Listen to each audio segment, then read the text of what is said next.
लोगों को अक्सर इस विषय पर विवाद करते सुना होगा कि उनके इष्ट देव ही सर्वोच्च हैं। कोई कहता है कि भगवान विष्णु ही सृष्टि का संचालन कर रहे हैं, वही पालनहार हैं, तो सबसे श्रेष्ठ वही हुए। कोई कहता है कि महादेव तो देवों के देव हैं, संहार और वैराग्य के स्वामी, उनसे ऊपर भला कौन हो सकता है। यह प्रश्न केवल आज का नहीं है, अपितु सदियों से इस धरती पर गूंजता रहा है। चलिए आज पुराणों के पृष्ठों को खंगालते हैं और उस अद्वैत सत्य को खोजते हैं जो इस भेद को मिटाकर एक ऐसी समझ उत्पन्न करता है जिसके पश्चात आपके लिए ये तीनों देव अलग रहेंगे ही नहीं। हम उन प्रमाणों को देखेंगे जो शास्त्रों में ही निहित हैं और उस एक परम सत्य की ओर संकेत करते हैं। सर्वप्रथम आइए उस अवधारणा को समझते हैं जिसे हम बचपन से सुनते आए हैं, त्रिमूर्ति का सिद्धांत। सनातन धर्म के अनुसार इस ब्रह्मांड को सुचारू रूप से चलाने के लिए तीन मुख्य शक्तियां उत्तरदायी हैं। ये तीन शक्तियां तीन देवों के रूप में जानी जाती हैं। पहले हैं ब्रह्मा जी, जिन्होंने इस ब्रह्मांड, आकाश गंगाओं, ग्रहों और इस धरती पर जीवन का निर्माण किया। उन्हें सृष्टिकर्ता अर्थात सृष्टि का निर्माता कहा जाता है। उनका कार्य है निर्माण। दूसरे हैं विष्णु जी, जिनका कार्य ब्रह्मा द्वारा रचित सृष्टि का पालन पोषण करना, उसमें संतुलन बनाए रखना है और जब भी कहीं अधर्म बढ़ता है तब अवतार लेकर धर्म की पुनर्स्थापना करना। उन्हें पालनहार अर्थात सृष्टि का पालक कहते हैं। और तीसरे हैं शिव जी, जब सृष्टि अपनी आयु पूर्ण कर लेती है या उसमें बड़े परिवर्तन की आवश्यकता होती है तो वह उसके पुरातन रूप का संहार करते हैं ताकि एक नए युग का आरंभ हो सके। वह केवल संहारक नहीं अपितु रूपांतरण करता है। रूपांतरण के देवता ब्रह्मा जी सृजन करते हैं, विष्णु जी संचालन करते हैं और शिव जी रूपांतरण या संहार करते हैं। यह एक ब्रह्मांडीय कार्य विभाजन है। किंतु प्रश्न अब भी यथावत है, क्या ये तीनों भिन्न भिन्न शक्तियां हैं या एक ही शक्ति के तीन अलग अलग कार्य? इसका उत्तर पाने के लिए हमें पुराणों की गहराई में उतरना ही होगा। जब हम पुराणों को पढ़ते हैं तो हमारा भ्रम अक्सर और बढ़ जाता है, क्योंकि भिन्न भिन्न पुराण अलग अलग देवता को सर्वोच्च बताते हैं। ऐसा क्यों है? पहले वैष्णव परंपरा के ग्रंथों जैसे विष्णु पुराण और श्रीमद् भागवतम को देखते हैं। इनके अनुसार इस संपूर्ण सृष्टि के मूल में भगवान विष्णु हैं। ये बताते हैं कि जब कुछ नहीं था तब केवल क्षीर सागर में शेषनाग पर विष्णु विश्राम कर रहे थे। उनकी नाभि से एक कमल निकला और उस पर ब्रह्मा जी प्रकट हुए। विष्णु की प्रेरणा से ही ब्रह्मा ने सृष्टि की रचना आरंभ की। इस दृष्टिकोण से विष्णु ही आदिदेव हैं और ब्रह्मा उनसे उत्पन्न हुए हैं। अब आते हैं शैव परंपरा की ओर, जिसके मुख्य ग्रंथ शिव पुराण और लिंग पुराण हैं। ये ग्रंथ महादेव शिव को आदि अनंत मानते हैं, जिनका न कोई आरंभ है न अंत। शिव पुराण में एक बहुत ही प्रसिद्ध कथा है। एक बार ब्रह्मा और विष्णु में इस बात पर विवाद हो गया कि दोनों में से श्रेष्ठ कौन है। तभी उनके मध्य एक विशाल अनंत अग्नि स्तंभ प्रकट हुआ। दोनों ने यह निश्चित किया कि जो इस स्तंभ का आदि या अंत खोज लेगा वही श्रेष्ठ कहलाएगा। ब्रह्मा ने हंस का रूप लिया और ऊपर की ओर उड़ चले और विष्णु ने वराह का रूप धारण किया और नीचे की ओर चल पड़े। कल्पना कीजिए, युगों तक चलने के पश्चात भी दोनों में से कोई भी उस स्तंभ का छोर नहीं खोज पाया। जब दोनों ने हार स्वीकार कर ली और लौटे तब उस अग्नि स्तंभ से भगवान शिव प्रकट हुए। उन्होंने बताया कि वही इस ब्रह्मांड के आधार हैं और ब्रह्मा और विष्णु उन्हीं के अंश हैं। इस दृष्टिकोण से महादेव शिव ही सर्वोच्च हैं। तो अब हम क्या माने, विष्णु पुराण सही है या शिव पुराण? क्या ये ग्रंथ एक दूसरे का खंडन कर रहे हैं? यही वह बिंदु है जहां 99% लोग आकर अटक जाते हैं। किंतु सत्य इन दोनों दावों से परे इनके मध्य में ही निहित है। ये जो भिन्न भिन्न दावे हैं ये वास्तव में एक दूसरे के विरोधी नहीं है।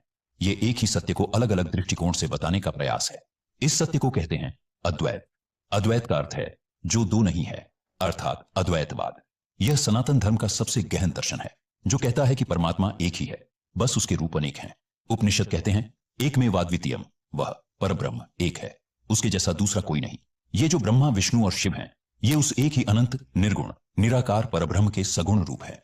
परब्रह्म अर्थात वह परम चेतना जिसका न कोई रूप है, न नाम है और न ही कोई गुण। जब उस निर्गुण ब्रह्म को सृष्टि की रचना करने की इच्छा होती है तो वह ब्रह्मा का रूप लेता है।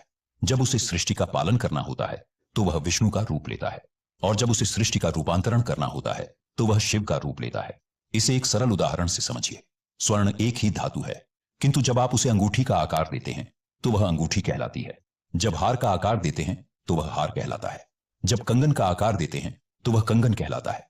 अंगूठी, हार और कंगन तीनों के नाम, रूप और कार्य अलग है, किंतु तीनों के मूल में एक ही वस्तु है, स्वर्ण। क्या अंगूठी कह सकती है कि मैं हार से श्रेष्ठ हूं? नहीं, क्योंकि दोनों का अस्तित्व स्वर्ण पर ही निर्भर है। ठीक इसी प्रकार ब्रह्मा, विष्णु और शिव ये तीन भिन्न भिन्न नाम और रूप हैं जो उस एक ही परब्रह्म रूपी स्वर्ण से बने हैं। एक ही कलाकार जब चित्र बनाता है तो चित्रकार कहलाता है। जब उस चित्र को सहेज कर रखता है तो संरक्षक कहलाता है और जब उस चित्र को मिटाकर नया बनाता है तो परिवर्तन कर्ता कहलाता है। व्यक्ति एक ही है किंतु भूमिकाएं तीन हैं। यह बात केवल दर्शन या तर्क की नहीं है। इसका प्रमाण स्वयं पुराणों में मिलता है, जहां एक ओर भिन्न भिन्न पुराण अपने अपने इष्ट देव की महिमा का गुणगान करते हैं, वहीं उन्हीं पुराणों में उनकी एकता के भी स्पष्ट संकेत मिलते हैं। पद्म पुराण में तो इस बात को स्पष्ट रूप से समझाया गया है। उसका सार यह है कि ब्रह्मा जी, विष्णु जी और शिव जी मूल रूप से एक ही हैं और इनमें भेद करना अनुचित है। इससे बड़ा प्रमाण क्या हो सकता है कि स्वयं शास्त्र ही कह रहे हैं कि इन तीनों में कोई भेद नहीं है। इसी प्रकार जब हम देवी महात्म्य जैसे शाक्त ग्रंथों को देखते हैं तो वहां इन तीनों देवों को आदि शक्ति के विभिन्न गुणों से जुड़ा हुआ बताया गया है। रजोगुण से ब्रह्मा जी, सत्वगुण से विष्णु जी और तमोगुण से शिव जी। यह भी तो अंततः उसी एक परम शक्ति से तीनों के उद्भव की ओर संकेत करता है। चाहे आप उस शक्ति को परब्रह्म कहें या आदि शक्ति। दर्पण में आप अपना मुख देखते हैं, आप अलग हैं और दर्पण में दिख रहा प्रतिबिंब अलग है, किंतु क्या वह प्रतिबिंब आपके बिना अस्तित्व में रह सकता है? नहीं। ठीक उसी प्रकार ब्रह्मा जी, विष्णु जी और शिव जी उस एक ही परमात्मा के भिन्न भिन्न प्रतिबिंब हैं। आप जिस भी रूप की पूजा करते हैं, आपकी पूजा उसी मूल परमात्मा तक पहुंचती है। तो इस संपूर्ण ज्ञान का एक सामान्य भक्त के लिए क्या अर्थ है? क्या उसे तीनों की पूजा करनी चाहिए? इसका अर्थ बहुत गहन और सुंदर है। उस एक निर्गुण निराकार परमात्मा को समझना या उससे जुड़ना अत्यंत कठिन है। इसलिए उसने स्वयं को इन विभिन्न रूपों में प्रकट किया ताकि प्रत्येक व्यक्ति अपने स्वभाव और अपनी भावना के अनुसार उनसे जुड़ सके। यदि आपके भीतर सृजन, ज्ञान और रचनात्मकता की इच्छा है तो आप ब्रह्मा जी के रूप से जुड़ते हैं।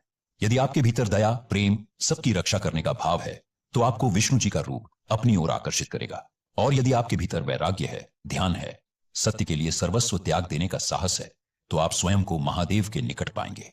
ये तीन अलग अलग मार्ग हैं जो एक ही गंतव्य तक जाते हैं।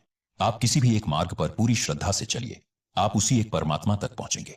अपने इष्ट देव की भक्ति करने का अर्थ किसी दूसरे देव का अपमान करना कदापि नहीं है, अपितु एक सच्चे भक्त की पहचान ही यही है कि वह अपने इष्ट को प्रत्येक देव में देखता है।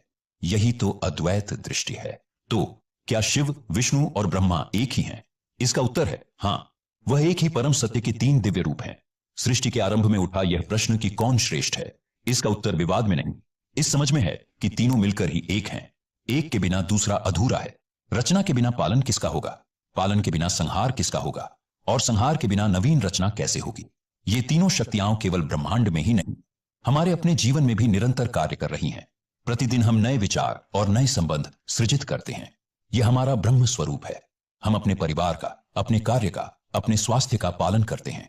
यह हमारा विष्णु स्वरूप है। और हम अपनी बुरी आदतों का, नकारात्मक विचारों का और जो वस्तुएं हमारे लिए आवश्यक नहीं है उनका त्याग करते हैं। यह हमारा शिव स्वरूप है। त्रिमूर्ति बाहर नहीं, हमारे भीतर भी विराजमान है। जिस दिन हम इस एकता को अपने भीतर अनुभव कर लेंगे उस दिन हमारे लिए यह विवाद ही समाप्त हो जाएगा।